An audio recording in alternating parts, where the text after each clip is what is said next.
سلاما تاما على سيدنا محمد الذي تنحل به العقد وتنفرج به الكرب وتقضى به الحوائج وتنال به الرغائب وحسن الخواتيم ويستسقى الغمام بوجه الكريم وعلى آله وصحبه في كل لمحات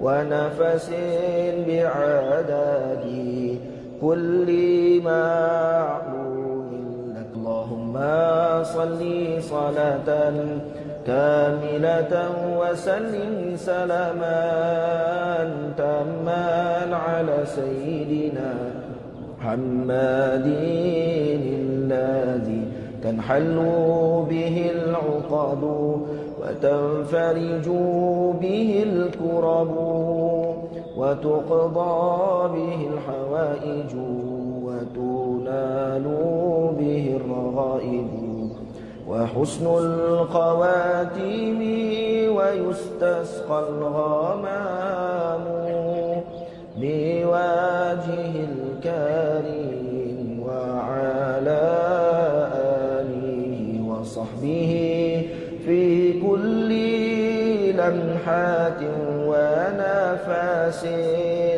ونفس بعدد كل معلوم لك. اللهم صل صلاة كاملة وسلم سلاما تاما على سيدنا محمد الذي تنحل به العقد وتنفرج به الكرب وتقضى به الحوائج وتنال به الرغائب وحسن الخواتيم ويستسقى الغمام بوجه الكريم وعلى آله وصحبه في كل لمحات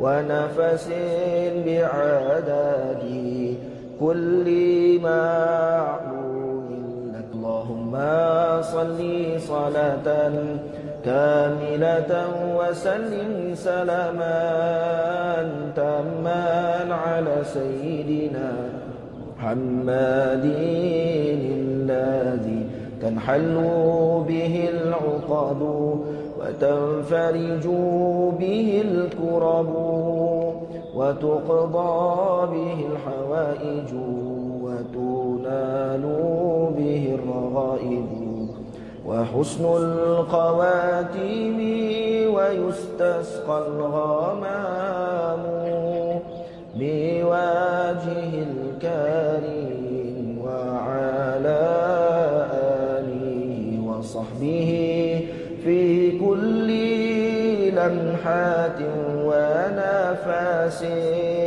ونفس بعدد كل معلوم لك. اللهم صل صلاة كاملة وسلم سلاما تاما على سيدنا محمد الذي تنحل به العقد وتنفرج به الكرب وتقضى به الحوائج وتنال به الرغائب وحسن الخواتيم ويستسقى الغمام بوجه الكريم ورحمة الله وبركاته.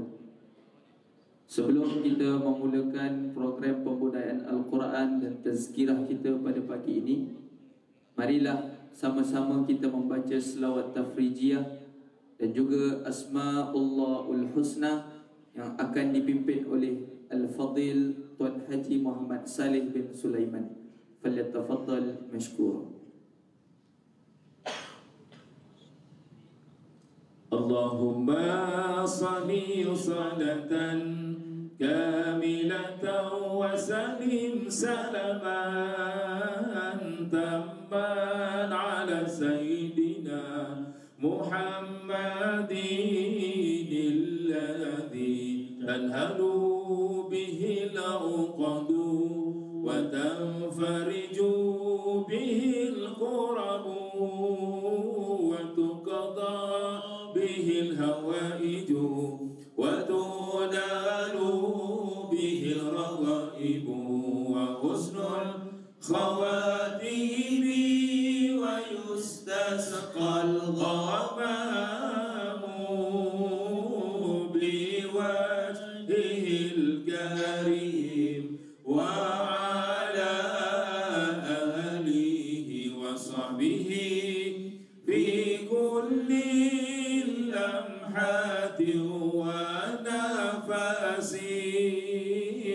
nafasin bi'adadi kulli ma'lubillah.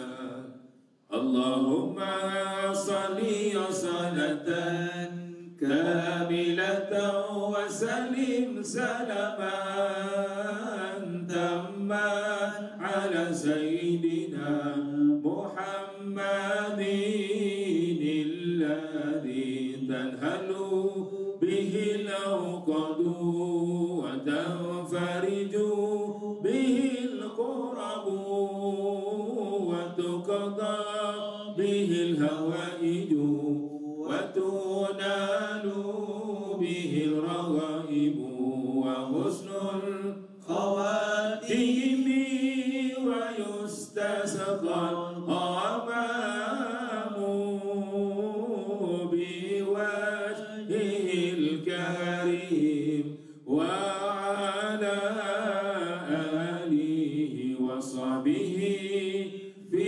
kulli lamhatin wa nafasin bi'adadi kulli ma'lubillah. Allahumma salli salatan kamilatan wa salim salaman tamman ala sayyidina Muhammadin alladhi tanhalu bihi al-uqadu wa tanfariju bihi al-qurabu wa tuqada bihi al-hawaiju wa tunalu bihi al-raghaibu wa husnul khawatimi wa yustasqal ghamamu biwajhihil karim wa ala alihi wa sahbihi fi kulli lamhatin wa nafasin bi'adadihi kulli ma'lumin lak. Allahumma salli wa sallim wa barik alaihi. Nas'aluka ya man huwa Allahu alladhi la ilaha illa huwa ar-rahmanur rahim al-malikul qudusus salamul mu'minul muhaiminul azizul jabbar al-mutakabbirul khaliqul bari'ul musawwirul ghaffarul qahhar al-wahhabur razzaqul fattahul alim al-qabidul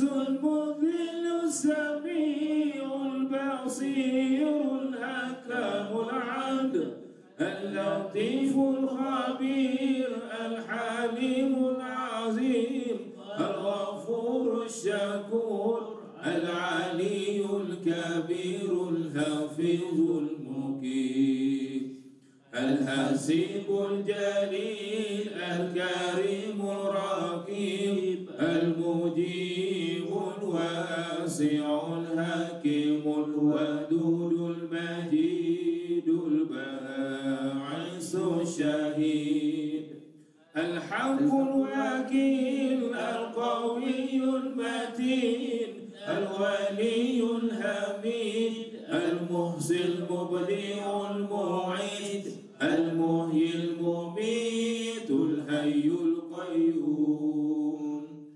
الواجد الماجد الواحد الصمد الصمد القادر المقتدر المقدم المؤخر الأول الآخر الظاهر الباطن الوالي المتعالي البر التواب المنتقم العفو الرؤوف المالك الملك ذو الجلال والإكرام المقسط الجامع الغني المغني المانع الضار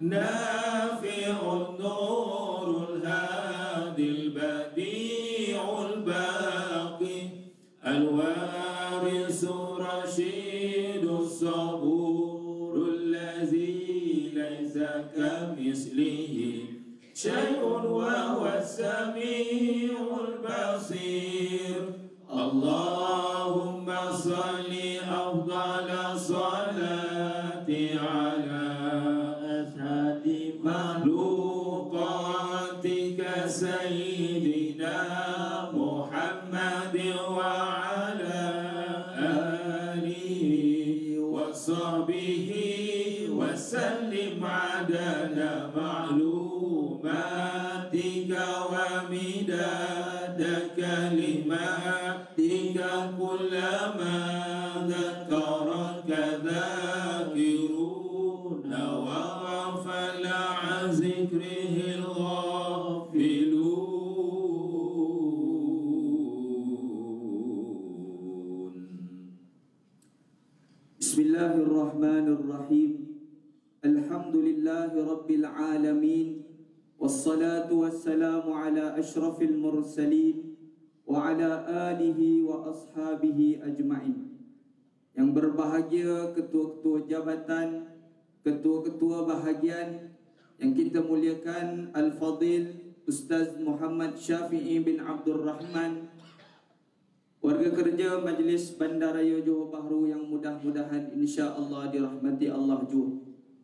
Alhamdulillah, bersyukur kita kehadrat Allah Subhanahu wa taala kerana pada pagi yang penuh dengan keberkatan ini dapat kita sekali lagi berada di dalam program pembudayaan Al-Quran dan Tazkirah. Tanpa buang masa lagi, majlis dengan ini mempersilakan Al-Fadil Ustaz Muhammad Syafi'i bin Abdul Rahman untuk memimpin bacaan Al-Quran bermula daripada surah An-Nisa ayat 171 muka surat 105, manakala terjemahannya akan disampaikan oleh Encik Syamsul Arifin bin Mustafa. Majlis dengan segala hormatnya dipersilakan. A'udzu billahi minasy syaithanir rajim. A'udzu billahi minasy syaithanir rajim. Ya ahlal kitab la taghlu fi dinikum wa la taqulu 'ala Allahi illa al-haqq. Ya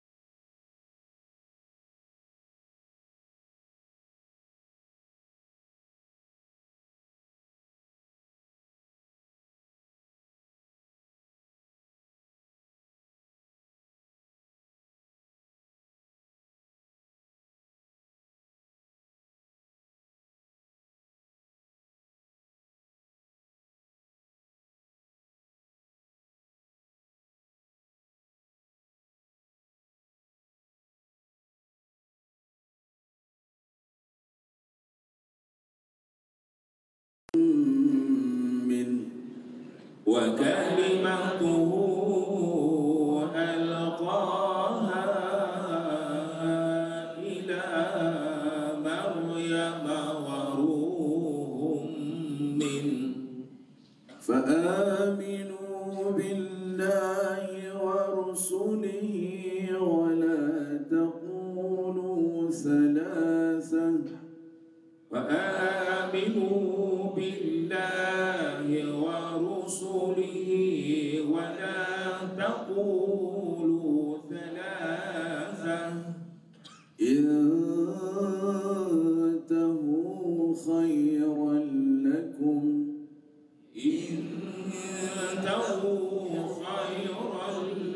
لكم إنما الله إله واحد سبحانه أن يكون له ولد إنما الله إله واحد سبحانه أن يكون له ولد له ما في السماوات وما في الأرض له ما في السماوات وما في الأرض وكفى بالله وكيلا وكفى بالله وكيلا. Aku berlindung dengan nama Allah dari syaitan yang direjam. Dengan nama Allah yang Maha Pemurah lagi Maha Mengasihani. Wahai ahli kitab, Yahudi dan Nasrani, janganlah kamu melampaui batas dalam perkara agama kamu, dan janganlah kamu mengatakan sesuatu terhadap Allah melainkan yang benar. Sesungguhnya Al-Masih Isa ibni Maryam itu hanya seorang pesuruh Allah, dan kalimah Allah yang telah disampaikannya kepada Maryam, dan ia juga tiupan roh darinya. Maka berimanlah kamu kepada Allah dan Rasul-Rasulnya, dan janganlah kamu mengatakan Tuhan itu tiga.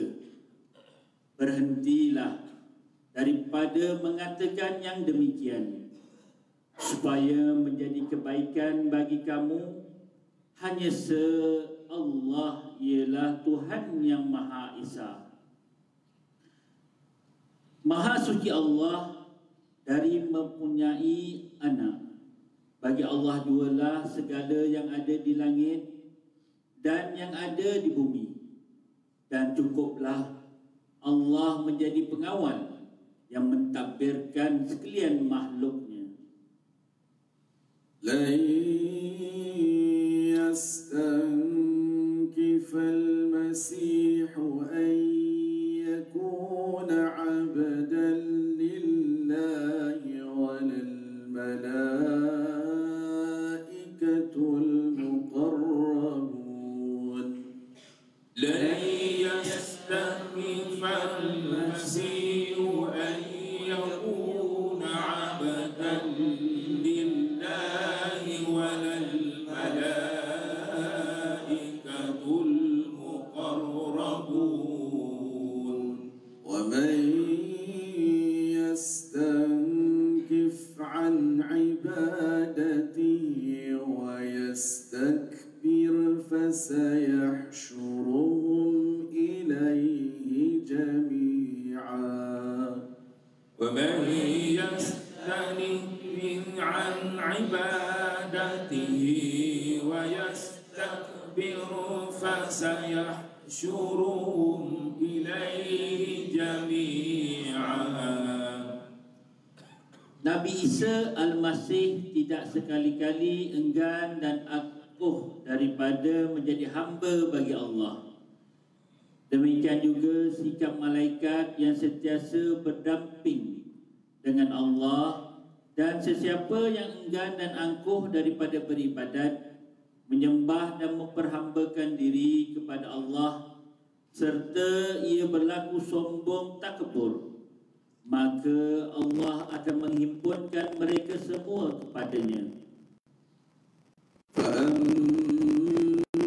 الذين آمنوا وعملوا الصالحات فيوفيهم أجورهم ويزيدهم من فضله فأما الذين آمنوا وعملوا الصالحات فيوفيهم أجورهم ويزيدهم من فضله وأما الذين استنكفوا واستكبروا فيعذبهم عذابا أليما وأما الذين استنكفوا واستكبروا فيعذبهم عذابا أليما ولا يجدون لهم من دون الله وليا ولا نصيرا ولا يجدون لهم من دون الله وليا ولا نصيرا. Sesudah itu, orang-orang yang beriman dan beramal soleh, Allah akan menyempurnakan bagi mereka pahala balasan mereka, dan Ia akan menambahkan lagi limpah kurnianya kepada mereka. Sebaliknya, orang-orang yang enggan beribadat kepada Allah dan berlaku sombong takbur, maka Allah akan menyeksa mereka dengan azab seksa yang tidak terperi sakitnya, dan mereka pula tidak akan memperolehi sesiapa pun yang lain daripada Allah yang akan menjadi pelindung atau penolong bagi mereka. Ya ayyuhan nasu qad ja'akum burhanun min rabbikum. Ya ayyuhan nasu qad ja'akum burhanun min rabbikum wa anzalna ilaykum nuran mubina wa anzalna ilaykum nuran mubina. Wahai sekalian umat manusia, sesungguhnya telah datang kepada kamu bukti dari Tuhan kamu, dan kami pula telah menurunkan kepada kamu Al-Quran sebagai nur, iaitu cahaya yang menerangi segala apa jua yang membawa kejayaan di dunia ini dan kebahagiaan yang kekal di akhirat kelak. فأما الذين آمنوا بالله واعتصموا به فسيدخلهم في رحمة فأما الذين آمنوا بالله واعتصموا به فسيدخلهم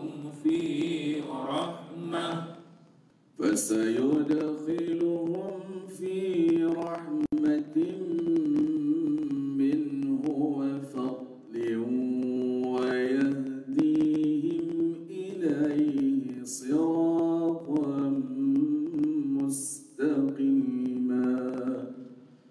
فسيدخلهم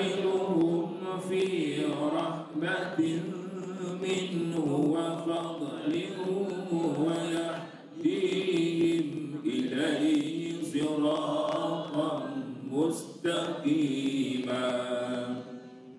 Oleh itu, orang-orang yang beriman kepada Allah dan berpegang teguh kepada ajaran Al-Quran ini, maka Allah akan memasukkan mereka ke dalam rahmat-Nya yang khas, iaitu syurga, dan limpah kurnianya yang tidak terkira.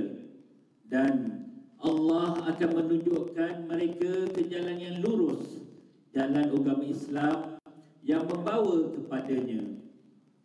Sadaqallahul azim. Sadaqallahul azim. Allahumma arhamna bil Qur'an waj'alhu lana imaman wa nuran wa hudan wa rahmah. Allahumma zakirna minhu ma nusina wa 'allimna minhu ma jahilna.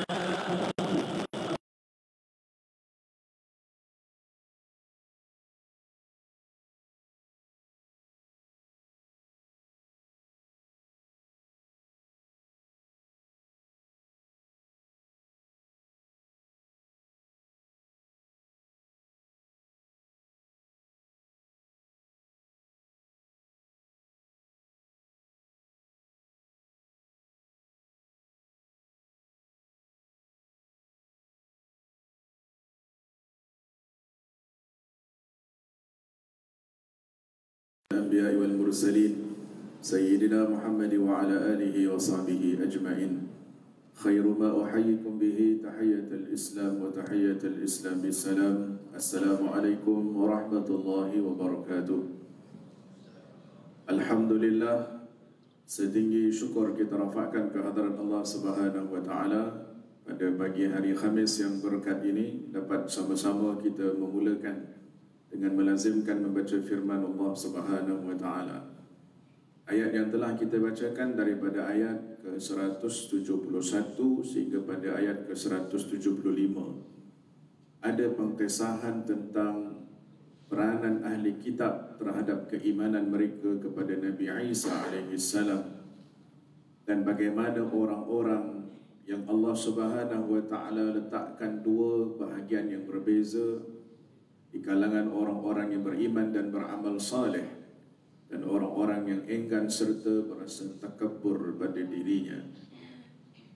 Di zaman baginda Rasulullah sallallahu alaihi wa ala alihi wasallam, ada satu kelompok Nasrani yang pernah berdialog dengan Rasulullah. Kelompok Nasrani ini tinggal dekat di satu kawasan di Najran di selatan Saudi. Dan kepercayaan mereka pada masa itu menganggap Nabi Isa alaihi salam sebagai Tuhan.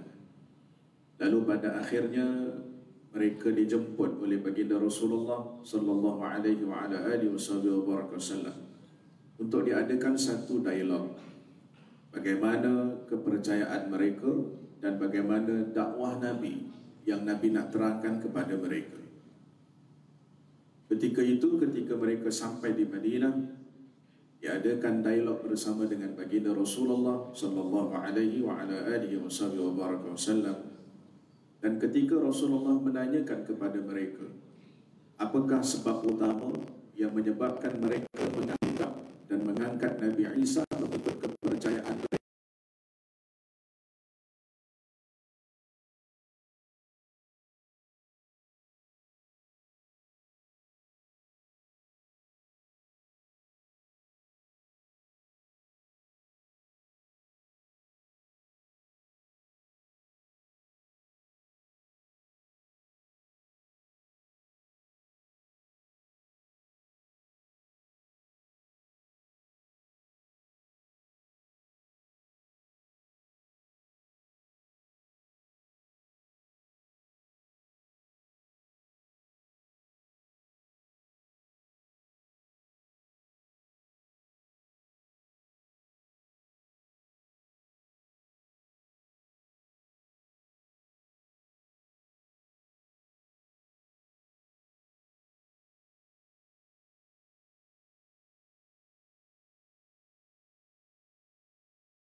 dalam bentuk ke dalam bentuk tajsim yang boleh memiliki persamaan kepada makhluk.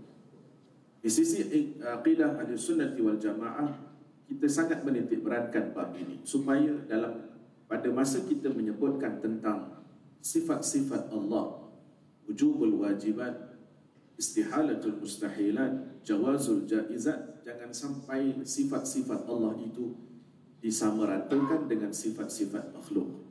Dan itu sangat penting dalam kita memahami siapa dia makhluk dan siapa dia khaliq. Kekeliruan dalam memahami antara dua ini nanti akan memberikan neraca pertimbangan yang tidak setara antara mengimani kepada sifat-sifat Allah yang wajib dan juga melihat bagaimana pemahaman kita dalam kita kenal siapa dia makhluk. Makhluk boleh cerita saiz, makhluk boleh cerita tempat, makhluk boleh cerita pelbagai.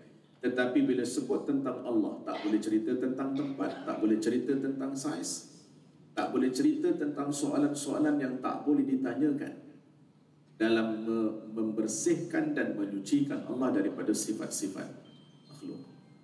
Kerana itu Nabi Isa alaihissalam termasuk daripada kalangan minal mumtahin yang umurnya ditangguhkan oleh Allah. Dalam keadaan masa berjalan, umurnya ditangguhkan dan masih belum diizinkan oleh Allah sampai satu masa nanti Nabi Isa alaihissalam akan diturunkan oleh Allah untuk menyempurnakan misi dua fitnah di akhir zaman, menghadapi dan memimpin manusia dan membunuh Al-Masih Ad-Dajjal dan membawa manusia, menyelamatkan manusia daripada fitnah kedua, iaitu fitnah menghadapi satu makhluk yang pelik bentuknya, pelik bahasanya, kerosakannya luar biasa, yang dinamakan sebagai Ya'juj dan Ma'juj. Kerana itu bila berlakunya dialog di antara peristiwa Mi'raj Nabi Isa, Nabi Musa, Nabi Ibrahim dan Rasulullah sallallahu alaihi wa ala alihi wasallam, Nabi Ibrahim dan Nabi Isa bertanyakan kepada Rasulullah tentang peristiwa akhir zaman. Nabi cuma memberitakan daripada sudut alamat sughra yang kecil, alamatul kubra yang besar. Tapi dalam sesi dialog itu, tiba-tiba Nabi Isa yang menjawab. Lalu kata Nabi Ibrahim dan Nabi Musa, bukankah kami menanyakan kepada Rasulullah, tetapi kenapa engkau pula yang menjawabnya? Kata Nabi Isa alaihissalam, kerana aku dipertanggungjawabkan oleh Allah Subhanahu wa Ta'ala untuk menghadapi dua fitnah yang terbesar di akhir zaman. Tak dapat digambarkan bentuk akal fikiran kedahsyatan yang berlaku dan juga jangkaan-jangkaan yang tak dapat diukur dengan akal manusia. Al-Imam Al-Ghazali rahimahullah ta'ala menyebutkan dalam Syama'il Rasulillah, Syama'il Rasulillah bukan Syama'il Muhammadiyah. Syama'il Muhammadiyah adalah karangan Al-Imam At-Tirmidzi. Syama'il Rasulullah adalah susunan Al-Imam Al-Ghazali rahimahullah ta'ala yang menyusun satu kitab yang ada daripada kitab Sayyidus Salikin, kenal susuk tubuh Nabi daripada sudut ilmu tasawuf, daripada sudut ilmu kesufian. Dalam Syama'il Rasulullah yang ditahqiqkan semula oleh guru mulia kita almarhum Syekh Ahmad Fahmi Zamzam, ceritakan tentang ada seorang Arab Badui, dia datang jumpa Rasulullah, dia tanya satu soalan. Pada masa itu kedatangannya tak berapa disenangi oleh beberapa kalangan para sahabat, sehingga para sahabat cakap dengan dia ni, kamu ni jangan tanya soalan ya pada Rasulullah, sebab pada masa itu tengok riak wajah Rasulullah macam bukan dalam keadaan yang sesuai untuk bertanya. Tapi Arab Badui ni tak kira, tengok Rasulullah tengah buat apa ke, tengah dalam keadaan situasi macam mana ke, dia nak tanya, dia tanya. Jadi selang beberapa ketika dia kata, tak apa, aku tak tanya. Dan dia datang duduk dekat dengan Rasulullah, dia tanya satu soalan. Ya Rasulullah, besok masa Dajjal keluar, dia tanya, kalaulah Dajjal itu bawa as-sarid, as-sarid ni adalah satu makanan yang sangat berkat. Nabi pernah umpamakan as-sarid ni adalah seperti pelengkap makanan. Nabi pernah buat tamsilan as-sarid antara isteri-isteri Nabi. Nabi kata Sayyidatun Aisyah radhiyallahu ta'ala anha seperti as-sarid. Kalau makanan lain ada, as-sarid tak ada, tak lengkap. Tapi kalau as-sarid ada, makanan lain tak ada, itu sudah memadai. Nabi pernah buat tamsilan. As-sarid ni makanan yang ada di zaman Rasulullah sallallahu alaihi wa ala alihi wasallam. Apa makanannya? Sup, daging, ada asyair, roti gandum yang telah dikoyak-koyakkan. Daging yang ada kuah, kalau kita namanya sup. Bila roti itu dikoyak-koyakkan, dicampak dalam kuah, lama-lama jadi pekat. Itu namanya as-sarid. Jadi Arab Badui ni ditanya pada Rasulullah. Kata dia, ya Rasulullah, besok masa Dajjal bawa as-sarid, aku nak buat macam mana? Kata dia. Aku nak ambil, atau aku tak ambil, atau aku ambil sikit kemudian aku sesat. Soalan dia ni menyebabkan Nabi SAW tersenyum. Nabi kata jangan ambil langsung makanan daripada Al-Masih Dajjal, walaupun pada masa itu dibawa as-sarid. Nak menggambarkan apa? Nak menggambarkan makanan yang dibawa pada masa itu merupakan juadah yang tak akan mampu ditolak dengan akal. Kemewahan yang dibawa mungkin zahirnya dalam bentuk makanan, tapi hakikat sebenarnya dalam bentuk kemewahan yang penuh dengan tipu daya. Nabi kata sikit pun kamu jangan ambil. Sebab Arab Badui ditanya pada Rasulullah, boleh tak kalau aku ambil sikit kemudian aku tinggalkan baki, tapi kemudian aku jadi sesat? Itu Nabi tersenyum. Dia tahu dah kesudahannya kalau ambil apa yang dibawakan oleh Al-Masih Dajjal. Jadi kerana itu Nabi kata, kenyangkan dirimu dalam ungkapan perjumpaan itu. Kata Rasulullah, kenyangkan dirimu dengan makanan yang boleh mengenyangkan hubunganmu dengan Allah, iaitu dengan ibadah zikir. Kalau zikir kita tidak jadikan makanan pada waktu sekarang, macam mana kita nak rasakan zikir pada masa akan datang sebagai juadah yang tak boleh ditinggalkan? Itu menjadi sebahagian daripada kesunahan para alim ulama dalam meletakkan ibadah zikir, dan daripada situ melahirkan ibadah tafakkur, tadabbur, tadhakkur dan lain-lain. Dan ini merupakan sebahagian daripada apa yang mereka telah lakukan zaman Rasulullah, zaman para sahabat, para tabi'in, tabi'in, sampailah kepada kita hari ini. Kita mengimani Nabi Isa alaihissalam sebagai seorang Nabi yang lahir daripada Sayyidatuna Maryam alaihissalam. Sayyidatuna Maryam merupakan anak kepada seorang wanita namanya Hanna. Hanna merupakan isteri Imran. Hanna ini pula merupakan adik-beradik dengan isteri Nabi Zakaria. Nabi Zakaria keturunannya pula dilahirkan Nabi Yahya. Nabi Zakaria satu jalur keturunan dengan Nabi Harun, Nabi Sulaiman dan Nabi Daud. Keturunannya kepada Yahuda dari keturunan Bani Israel, anak-anak Nabi Yaqub. Dan mereka memiliki pertalian dengan Bunyamin yang ada keturunan Nabi Yunus, ada pertalian dengan Imran yang ada keturunan Nabi Musa dan Nabi Harun, yang melahirkan Nabi Ilyas dan Nabi Ilyasa, dan ada pertalian keturunan dengan Nabi Yusuf alaihissalam. Semuanya bermula daripada kalangan Bani Israel, iaitu anak-anak Nabi Yaqub alaihissalam. Bani anak Israel adalah bahasa Ibrani, nama lain bagi Nabi Yaqub. Isra, hamba. Il merupakan Tuhan, hamba kepada Tuhan. Dalam bahasa Arab disebut dengan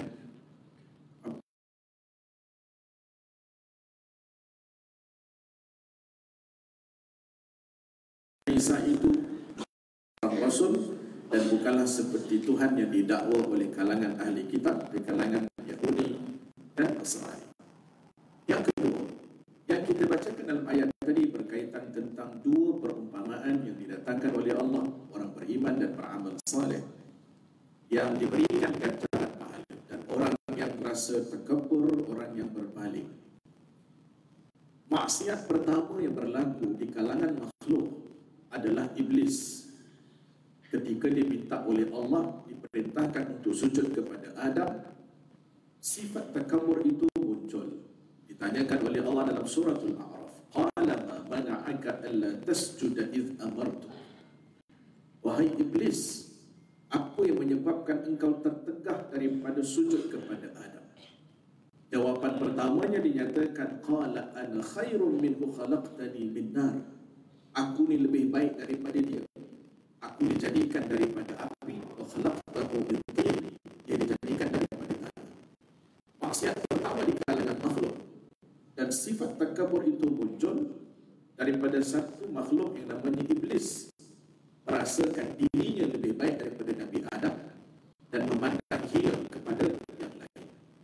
Sifat ini kemudian berterusan. Kerana itu siapa-siapa yang memakan dan ada sifat ini dalam diri, risiko yang fayu'adzibuhu azaban alima, akan ditimpakan azab yang pedih. Sudah azab yang pedih.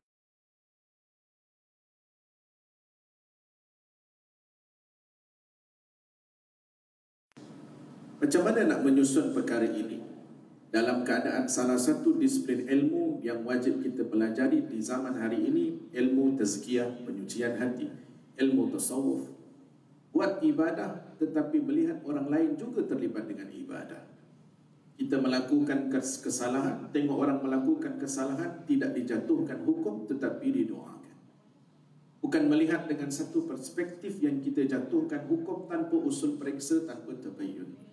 Apa Imam Al-Ghazali ajar kepada kita dalam mengajar pandangan melihat manusia? Kata Imam Al-Ghazali rahimahullahu ta'ala, kalau kamu tengok orang yang lebih muda daripada kamu, muliakan mereka sebab dosa mereka tak banyak macam dosa kamu. Kalau kamu tengok orang yang lebih tua daripada kamu, muliakan mereka kerana ibadah mereka lebih banyak daripada ibadah kamu. Kalau kamu tengok orang jahil melakukan dosa, muliakan mereka sebab mungkin mereka lakukan dosa dengan sebab kejahilan. Kita mungkin melakukan dosa dengan sebab kita dah tahu tapi kita buat juga. Tengok orang yang bukan Islam melakukan sesuatu, doakan kepada mereka dan mudahan mereka dapat hidayah. Kita hidup muamalah sesama manusia, bukan di kalangan para malaikat. Melakukan kesalahan, anak Adam melakukan kesalahan, dan tak ada siapa yang suci daripada, bersih daripada melakukan kesalahan. Dan sebaik-baik anak Adam yang melakukan kesalahan, yang sentiasa meletakkan laluan pada jalan taubat kepada Allah Subhanahu wa ta'ala. Satu ketika Sayyidatuna Aisyah radhiyallahu ta'ala anha tanya pada Rasulullah, "Ya Rasulullah, besok hari akhirat manusia ni dibangkitkan, tak ada seurat benang pun. Dalam keadaan macam mana situasi itu? Masing-masing memandang kepada satu dengan yang lain. Macam mana gambaran situasi itu?" Nabi cuma bacakan satu ayat, likulli imri'in minhum yawma idzin sya'nun yughni. Hari itu, kata Rasulullah, walau sesaat kamu takkan sempat untuk memerhatikan orang lain. Sebaliknya kamu akan sibuk memerhatikan dirimu, memikirkan keselamatan dirimu, dan melihat sama ada langkahmu dapat meletakkan kamu ke dalam syurga ataupun langkah kamu menggelincirkan kamu ke dalam neraka, wal'iyadzubillah. Kalau atas dunia kita paling hebat membaca kehidupan orang lain sampai kita terlupa baca kehidupan diri kita, besok hari akhirat kita tak sempat nak baca kehidupan orang lain. Sebaliknya kita memikirkan keselamatan dalam diri kita. Kalau sekarang atas dunia kita begitu pakar meletakkan dan mengatur takdir yang Allah dah aturkan untuk orang lain, sampai kita terlupa takdir yang Allah aturkan untuk kita, kita bimbang. Nanti kita kehabisan hujah di hadapan Allah Subhanahu wa ta'ala. Sebab itu proses muhasabah, proses tafakkur, Imam Al-Ghazali rahimahullah ta'ala ajarkan kepada kita 3 ibadah. Apa yang beliau ajarkan? Kalau kamu merasa kegelisahan dalam hidup, tidak dapat ketenangan, ambil wuduk, solat 2 rakaat. Solat dah selesai, hati pun tak tenang lagi, masih galau dan resah gelisah, duduk baca Quran. Ini kan salah satu ubat. Baca Quran ini salah satu ubat, dengan syarat kita menganggap dia sebagai ubat. Kalau kita tak anggap dia sebagai ubat, ala bi dzikrillahi tatma'innul qulub, yang boleh bawa ketenangan, tak akan bawa ketenangan juga kalau kita tak menjurus niat kita untuk dapat ketenangan dengan sebut nama Allah. Solat sudah, baca Quran sudah, pun hati masih bermasalah, tak dapat ketenangan. Kata Imam Al-Ghazali rahimahullahu ta'ala, buat perkara yang ketiga. Apa dia? Tafakkur, mengingati mati.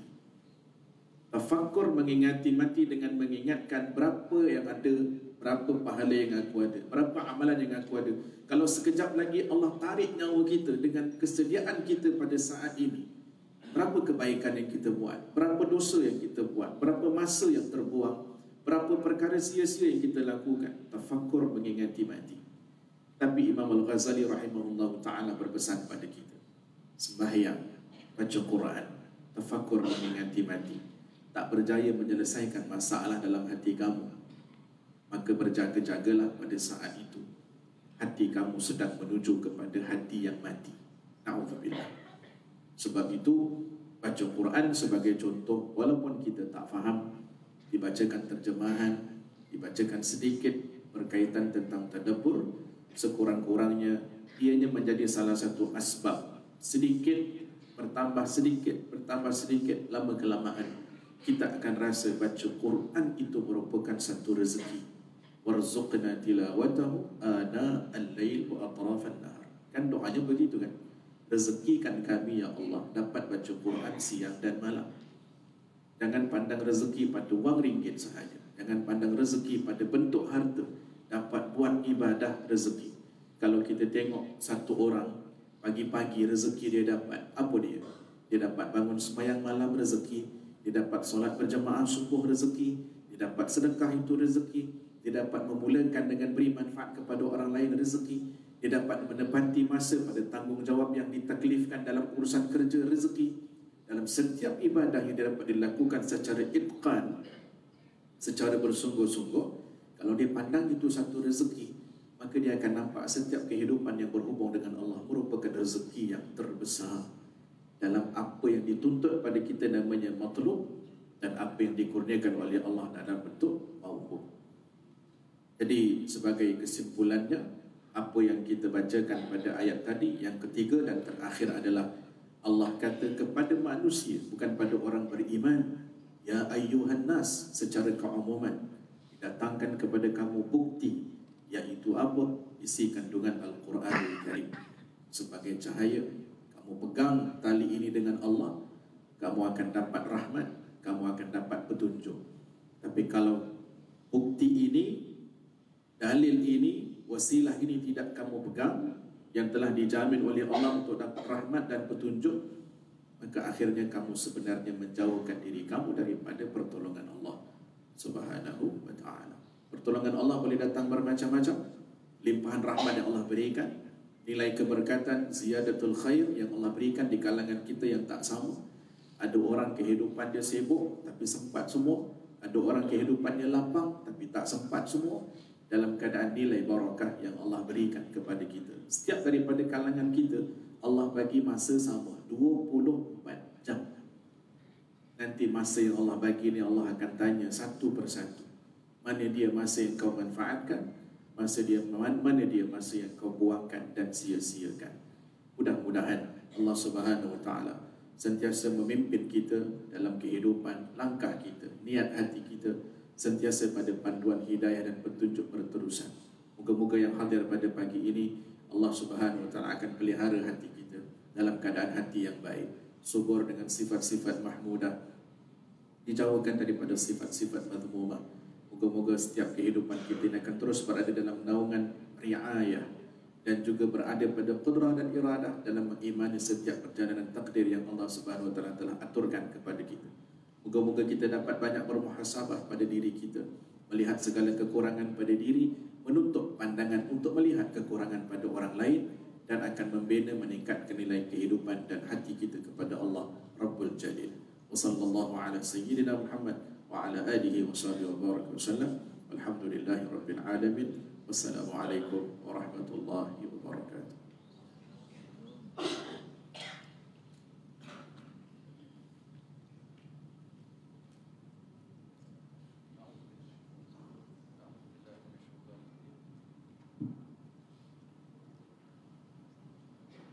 أعوذ بالله من الشيطان الرجيم. بسم الله الرحمن الرحيم. الحمد لله رب العالمين والصلاة والسلام على رسول الكريم سيدنا محمد وعلى آله وصحبه أجمعين. اللهم افتح لنا قلوبنا في طلب العلم وارزقنا الإخلاص فيه والعمل به والنشر به حتى يأتينا اليقين. رب زدنا علما ووسع في رزقنا وبارك لنا فيما رزقتنا واجعلنا محبوبا في عبادك وعزيزا في عيونهم وجعلنا وجيها في الدنيا والآخرة ومن المقربين يا كثير النوال يا حسن الفعال يا قائما بلا زوال يا مبدئا بلا مثال فلك الحمد والمنة والشرف على كل حال يا أول الأولين يا آخر الآخرين يا ذا القوة المتين يا رحم الضعفاء واليتامى والفقراء والمساكين يا أرحم الراحمين اللهم إنا نسألك أن نشهد أنك أنت الله لا إله إلا أنت الأحد الصمد الذي لم يلد ولم يولد ولم يكن له كفوا أحد ربنا آتنا في الدنيا حسنة وفي الآخرة حسنة وقنا عذاب النار وصلى الله على سيدنا محمد وعلى آله وصحبه وبارك وسلم والحمد لله رب العالمين تقبل الله منكم صلى الله على محمد صلى الله عليه وسلم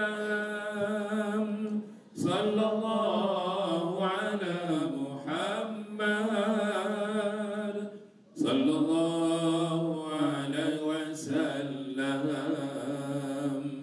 يا نبي سلام عليك يا رسول سلام عليك يا حبيب سلام عليك صلوات الله عليك صلى الله على محمد صلى الله عليه وسلم صلى الله على محمد وعلى آله وسلم